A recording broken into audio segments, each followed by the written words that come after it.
ಕನ್ನಡಿಗ channel ವೈಟಿಯಿಂದ doctor S Tallur ಮಾಡುವ ವಂದನೆಗಳು. ಸ್ನೇಹಿತರೆ, ತಮ್ಮೆಲ್ಲರಿಗೂ ಸ್ವಾಗತ. ನಾನಿವತ್ತು ಶಿರಡಿ ಸಾಯಿಬಾಬಾರ ಅದ್ಭುತ ಸಂಚಿಕೆಯೊಂದಿಗೆ ನಾಡಿನ ಜನತೆಗೆ ಅದನ್ನು ಅರ್ಪಿಸಲಿಕ್ಕೆ ಈ ಸಂಚಿಕೆಯನ್ನು ನಾನು ಮಾಡ್ತಾ ಇದ್ದೇನೆ. ಇವತ್ತು ವರಮಹಾಲಕ್ಷ್ಮಿ ಹಬ್ಬ. ಈ ವರಮಹಾಲಕ್ಷ್ಮಿ ಹಬ್ಬದ ಈ ಶುಭ ದಿನದಂದು ಪ್ರತಿಯೊಬ್ಬರಿಗೂ ಕೂಡ ನಾಡಿನ ಜನತೆಗೆ ಹಾಗೂ ಕನ್ನಡಿಗ ಚಾನಲ್ ವೈಟಿಯ ಎಲ್ಲ ನನ್ನ ಬಳಗಕ್ಕೆ ಆ ತಾಯಿ ಸುಖ ಸಮೃದ್ಧಿ ಸಂತೋಷವನ್ನು ಜೀವನದಲ್ಲಿ ನೀಡಲಿ, ಎಲ್ಲರೂ ಕೂಡ ಸುಖದಿಂದ ಬಾಳುವಂತಾಗಲಿ ಅನ್ನುವಂಥ ಒಂದು ಬೇಡಿಕೆಯೊಂದಿಗೆ ಇವತ್ತಿನ ಸಂಚಿಕೆಯನ್ನು ನಾನು ಪ್ರಾರಂಭ ಮಾಡ್ತಾ ಇದ್ದೇನೆ. ಇದು ಶಿರಡಿ ಸಾಯಿಬಾಬಾರ ಅಪರೂಪದ ಸಂಚಿಕೆ ಅನ್ನುವಂಥ ಭಾವನೆ ನನ್ನದು. ಯಾಕಂದರೆ ಈ ಸಂಚಿಕೆಯಲ್ಲಿ ಬರ್ತಿರ್ತಕ್ಕಂಥ ವಿಷಯ ಇಲ್ಲಿಯವರೆಗೂ ಕೂಡ ಯಾರಿಗೂ ಕೂಡ ಗೊತ್ತೇ ಇಲ್ಲ ಅನ್ನುವಂಥ ಒಂದು ವಸ್ತುಸ್ಥಿತಿಯ ಅನುಭವವನ್ನು ನಾನು ಈ ಸಂದರ್ಭದಲ್ಲಿ ತಮಗೆ ಹೇಳಲಿಕ್ಕೆ ಬಯಸಿದ್ದೇನೆ. ಅದು ಕೂಡ ನಿನ್ನೆ ನನಗೆ ಆಗಿರ್ತಕ್ಕಂಥ ಒಂದು ಘಟನೆ. ಅದರ ಜೊತೆಗೆ 100 ವರ್ಷದ ಹಿಂದೆ ಅವರ ಜೊತೆಗೆ ಬಾಳಿ ಅವರ ಸೇವೆಯನ್ನು ಮಾಡಿ ಪುನೀತಳಾಗಿರ್ತಕ್ಕಂಥ ಒಬ್ಬ ಮಹಿಳೆಯ ಒಂದು ಅನುಭವದ ವಿಚಾರವನ್ನು ಕೂಡ, ಆ ಘಟನಾವಳಿಗಳನ್ನು ಕೂಡ ಹಾಗೂ ಆ ಪವಾಡಗಳನ್ನು ಕೂಡ ಈ ಸಂದರ್ಭದಲ್ಲಿ ನಾನು ಕನ್ನಡಿಗ ಚಾನಲ್ ವೈಟಿಯ ಮೂಲಕ ಪ್ರಸ್ತುತಪಡಿಸ್ತಾ ಇದ್ದೇನೆ. ನಿನ್ನೆ ಅದು ಕೂಡ ಶಿರಡಿ ಸಾಯಿಬಾಬಾರ ಒಂದು ಪುಣ್ಯ ದಿನ. ನಿಜಕ್ಕೂ ಕೂಡ ಆವತ್ತು ನಿನ್ನೆ ನನಗೆ ಶಿರಡಿ ಸಾಯಿಬಾಬಾರು ಧರಿಸಿರ್ತಕ್ಕಂಥ ಆ ಅಂಗಿ ಅಂತಂದರೆ ನೀವು ಚಿತ್ರದಲ್ಲಿ ನೋಡಿರ್ಬೋದು, ಅದೇ ಅಂಗಿ ನನಗೆ ದರ್ಶನವಾಯಿತು. ಆ ದರ್ಶನದಿಂದ ನಿಜಕ್ಕೂ ಕೂಡ ನನಗೆ ಸಾಯಂಕಾಲದವರೆಗೂ ಕೂಡ, ರಾತ್ರಿಯೂ ಕೂಡ ಶಿರಡಿ ಸಾಯಿಬಾಬಾರ ಒಂದು ವಿಚಾರ ನನಗೆ ನಿಜಕ್ಕೂ ಕೂಡ ದಿಗ್ಭ್ರಮೆಯನ್ನೇ ಉಂಟು ಮಾಡಿತು ಅನ್ನುವಂಥ ಭಾವನೆಯೊಂದಿಗೆ ನಾನು ಪುನೀತನಾದೆ ಹಾಗೂ ಸಂತೋಷಗೊಂಡೆ. ನನ್ನ ಜೀವನ ಪಾವನವಾಯಿತು ಅನ್ನುವಂಥ ಒಂದು ವಿಷಯವನ್ನು ಕೂಡ ಈ ಸಂದರ್ಭದಲ್ಲಿ ನಾನು ಪ್ರಸ್ತುತಪಡಿಸ್ತಾ ಇದ್ದೇನೆ. ಅದು ಕೂಡ ಮಹಾಲ್ಸ ಅಂತಂದ್ರೇ ಸಾಯಿಬಾಬಾರ ಅಪರೂಪದ ಒಬ್ಬ ಸೇವಕ. ಆ ಒಬ್ಬ ಸೇವಕನ ಮನೆಯಲ್ಲಿ ಶಿರಡಿ ಸಾಯಿಬಾಬಾರು ಧರಿಸಿರ್ತಕ್ಕಂಥ, ನಾನು ನೋಡಿರ್ತಕ್ಕಂಥ ಆ ಒಂದು ಅಂಗಿ ಇವತ್ತಿಗೂ ಕೂಡ ಅದು ಇದೆ.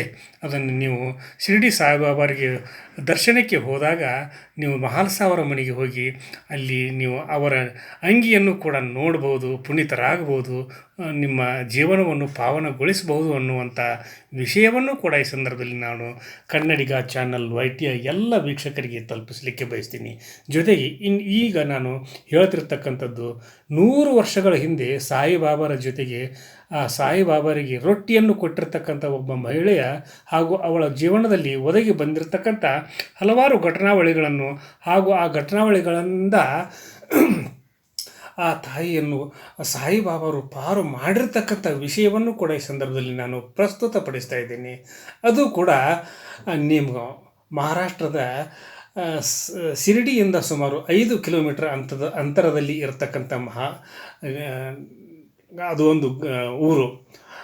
ಆ ಒಂದು ಊರಿನಲ್ಲಿ ಈ ಒಂದು ಪ್ರಸಂಗ ನಡೆದಿದೆ. ಅದು ಕೂಡ ನಿಮ್ಗಾಂವ್ ಅನ್ನುವಂಥ ಒಂದು ಊರಿನಲ್ಲಿ ನಡೆದಿರ್ತಕ್ಕಂಥ ಒಂದು ಅದ್ಭುತವಾದಂಥ ಪವಾಡ ಅನ್ನುವಂಥ ಭಾವನೆಯನ್ನು ಕೂಡ ನಾನು ಈ ಸಂದರ್ಭದಲ್ಲಿ ವ್ಯಕ್ತಪಡಿಸ್ತೀನಿ. ಆವಾಗ ಮೊದಲಿನ ಕಾಲದಲ್ಲಿ ಹೆಣ್ಣು ಮಕ್ಕಳಿಗೆ ಚಿಕ್ಕವರಿದ್ದಾಗಲೇ ಅವರನ್ನು ವಿವಾಹ ಮಾಡಿಕೊಡುವಂಥ ಒಂದು ಪದ್ಧತಿ ಇತ್ತು. ಅದು ಕೂಡ ಬಾಲ್ಯ ವಿವಾಹ ನಿಷೇಧ ಕಾಯ್ದೆ ಆವಾಗ ಇರಲಿಲ್ಲ. ಹೀಗಿರುವಾಗ ಹೆಣ್ಣು ಮಕ್ಕಳು ಹುಟ್ಟಿದರೆ ಅವರನ್ನು 10, 11, 12 ವರ್ಷಕ್ಕೇ ಮದುವೆ ಮಾಡಿಕೊಡುವಂಥ ಒಂದು ಪದ್ಧತಿ ಇತ್ತು. ಹೀಗಿರುವಾಗ ಈ ಒಂದು ಕಥಾ ಹಂದರದಲ್ಲಿ ಬರ್ತಿರ್ತಕ್ಕಂಥ ಪಾರ್ವತಿ ಬಾಯಿಯವರಿಗೂ ಕೂಡ 13ನೇ ವಯಸ್ಸಿಗೆ ಮದುವೆಯಾಗಿ ಬಾಲಕೃಷ್ಣರಿಗೆ ಇದೇ ಒಂದು ಊರಿಗೆ ಮದುವೆ ಮಾಡಿಕೊಟ್ರು. ನಿಮ್ಗಾಂವ್ ಅನ್ನುವಂಥ ಒಂದು ಊರಿಗೆ. ಆ ಊರಿಗೆ ಮದುವೆ ಮಾಡಿಕೊಟ್ಟಾಗ ಆಮೇಲೆ ಅವಳನ್ನು ಗಂಡನ ಮನೆಗೂ ಕಳಿಸ್ತಾರೆ. ಆಮೇಲೆ ಅವಳು ಗಂಡನ ಮನೆಗೆ ಬಂದು ಸಂಸಾರದ ನೊಗವನ್ನು ಕೂಡ ಚಿಕ್ಕವಳಿದ್ದಾಗಲೇ 13ನೇ ವಯಸ್ಸಿನಲ್ಲಿಯೇ ಹೊರತಾಳೆ. ತನ್ನ ಜೀವನದ ದುದ್ದಕ್ಕೂ ಕೂಡ ಅವಳು ಪತಿ ಮನೆಯ ಸೇವೆಯನ್ನು ಮಾಡುತ್ತಾ ಜೀವನ ಮಾಡಿದರಾಯಿತು ಅನ್ನುವಂಥ ಒಂದು ಉದ್ದೇಶದಿಂದ ಗಂಡನ ಮನೆಗೆ ಬಂದು 2 ವರ್ಷಗಳಾಗುವಷ್ಟರಲ್ಲಿ ಅವಳ ಗಂಡನಿಗೆ ಬಾಲಕೃಷ್ಣನಿಗೆ ಪಾರ್ಶ್ವವಾಯು ಪೀಡಿತರಾಗಿಬಿಡ್ತಾನೆ. ಪಾರ್ಶ್ವವಾಯು ಪೀಡಿತನಾದಾಗ ಅವನ ಶರೀರದ ಅಂಗಾಂಗಗಳು ಸ್ವಾಧೀನವನ್ನೇ ಕಳೆದುಕೊಳ್ತವೆ. ಹೀಗಿರುವಾಗ ಪಾರ್ವತಿ ಬಾಯಿಗೆ ಇಡೀ ಭೂಮಂಡಲವೇ ಇಡೀ ಆಕಾಶವೇ ತಲೆಯ ಮೇಲೆ ಬಿದ್ದಂಥ ಒಂದು ಅನುಭವ. ಇನ್ನು ಮೇಲೆ ನನ್ನ ಜೀವನ ನರಕ ಯಾತನೆ ಆಗಬಹುದು, ಆಗುತ್ತೆ ಅನ್ನುವಂಥ ಭಾವನೆಯಲ್ಲಿ ಇದ್ದಾಗ ಶಿರಡಿಯಲ್ಲಿ ಇರ್ತಕ್ಕಂಥ ಒಂದು ಚಿಕ್ಕ ಆಸ್ಪತ್ರೆಗೆ ಬಾಲಕೃಷ್ಣ ಅವರನ್ನು ಆಸ್ಪತ್ರೆಗೆ ಸೇರಿಸ್ತಾರೆ. ಅಲ್ಲಿ ಉಪಚಾರವನ್ನು ನೀಡ್ತಿರ್ತಾರೆ. ಅದು ಕೂಡ ಬಿಸಿಲಿನ ಒಂದು ತಿಂಗಳು, ಬಿರು ಬಿಸಿಲಿನ ಒಂದು ಪರಿಸ್ಥಿತಿ.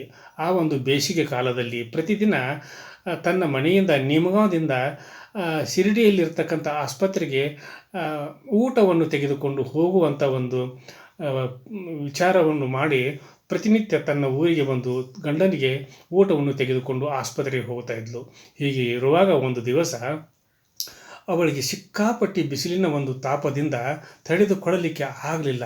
ಅಲ್ಲೇ ಇರತಕ್ಕಂಥ ಒಂದು ಬೇವಿನ ಮರದ ಕೆಳಗೆ ಕುಳಿತು ದಣಿವನ್ನು ಆರಿಸಿಕೊಂಡ್ರಾಯಿತು, ಇಲ್ಲೇ ಸ್ವಲ್ಪ ನಾನು ವಿಶ್ರಾಂತಿ ಪಡೆದು ನಾನು ಆಮೇಲೆ ಆಸ್ಪತ್ರೆಗೆ ಹೋದರಾಯಿತು ಅಂಥೇಳಿ ಅಲ್ಲಿ ಕುಳಿತಾಗ ಅದೇ ಸಮಯಕ್ಕೆ ಸಾಯಿಬಾಬಾರು ಬರ್ತಾರೆ. ಸಾಯಿಬಾಬಾರು ಬಂದು, ಅಮ್ಮ ನನಗೂ ಹಸುವಾಗಿದೆ, ನನಗೆ ರೊಟ್ಟಿ ಕೊಡು ಅಂತ ಕೇಳ್ತಾರೆ. ಆಶ್ಚರ್ಯದಿಂದ ಅವರ ಮುಖವನ್ನು ಪಾರ್ವತಿ ಬಾಯಿ ನೋಡಿದಾಗ ಸಾಕ್ಷಾತ್ ಶಿರ್ಡಿ ಸಾಯಿಬಾಬರೇ ಆಗಿರ್ತಾರೆ. ಆ ಒಂದು ಸಂದರ್ಭದಲ್ಲಿ ಅವಳಿಗೆ ಏನೂ ತೋರಿಸದಂತಾಗ್ತೈತಿ. ತನ್ನ ಗಂಡನಿಗೆ ತಂದಿರತಕ್ಕಂಥ 2 ರೊಟ್ಟಿಗಳಲ್ಲಿ ಒಂದು ರೊಟ್ಟಿಯನ್ನು ಸಾಯಿಬಾಬಾರಿಗೆ ನೀಡ್ತಾಳೆ. ಆ ಸಾಯಿಬಾಬಾರು ಒಂದು ರೊಟ್ಟಿಯನ್ನು ಪಡೆದು ಅದರಲ್ಲಿ ಅರ್ಧ ರೊಟ್ಟಿಯನ್ನು ವಾಪಸ್ ಇವಳಿಗೆ ಕೊಡ್ತಾರೆ. ಇಲ್ಲ ಅಪ್ಪ, ನೀನು ತಿನ್ನು, ಯಾಕಂದರೆ ನನಗೆ ಇನ್ನೂ ಒಂದು ರೊಟ್ಟಿ ಇದೆ, ನನ್ನ ಗಂಡನಿಗೆ ಒಯ್ತೀನಿ, ಅದನ್ನು ನೀನು ತಿಂದು ಹಸಿವನ್ನು ಇಂಗಿಸಿಕೊ ಅಂತ ಹೇಳಿದಾಗ, ಇಲ್ಲಮ್ಮ ನನಗೆ ಅರ್ಧ ರೊಟ್ಟಿ ಸಾಕು, ಈ ಅರ್ಧ ರೊಟ್ಟಿ ನೀನು ತೆಗೆದುಕೊಂಡು ಹೋಗು ಅನ್ನುವಂಥ ಮಾತನ್ನು ಹೇಳಿದಾಗ ವಿಧಿ ಇಲ್ಲದೆ ಅವಳು ಅರ್ಧ ರೊಟ್ಟಿಯನ್ನು ತೆಗೆದುಕೊಳ್ತಾಳೆ. ಆಮೇಲೆ ಆಸ್ಪತ್ರೆಗೆ ಹೋಗ್ತಾಳೆ. ಅಲ್ಲಿ ನಡೆದಿರ್ತಕ್ಕಂಥ ಘಟನೆಗಳ ಒಂದು ಬೆಳಕನ್ನೇ ಹಾಕ್ತಿರ್ತಾಳೆ. ಆಮೇಲೆ ಅವಳು ಸಾಯಂಕಾಲ ಮನೆಗೆ ಬಂದಾಗ ಈ ವಿಷಯವನ್ನು ಪ್ರಸ್ತಾಪ ಮಾಡಿದಾಗ ನಿಜಕ್ಕೂ ಕೂಡ ಅಲ್ಲಿ ಇದ್ದವರು, ನೀನು ಪುಣ್ಯವಂತೆ, ಸಾಯಿಬಾಬಾರ ಕೃಪಾಶೀರ್ವಾದ ನಿನ್ನ ಮೇಲೆ ಆಯಿತು, ನಿನ್ನ ಗಂಡನಿಗೆ ಹುಷಾರಾಗ್ತೈತಿ ಅಂತ ಅವರು ಹೇಳಿದಾಗ 2 ದಿನಗಳಲ್ಲಿ ಆ ಬಾಲಕೃಷ್ಣ ಅಂದರೆ ಪಾರ್ವತಿ ಬಾಯಿಯ ಗಂಡ 2 ದಿವಸಗಳಲ್ಲಿ ಪಾರ್ಶ್ವವಾಯು ಪೀಡಿತನಾಗಿರ್ತಕ್ಕಂಥ ಆ ವ್ಯಕ್ತಿ ಸಂಪೂರ್ಣವಾಗಿ ಗುಣಮುಖನಾಗಿ ಮನೆಗೆ ಮರಳ್ತಾನೆ.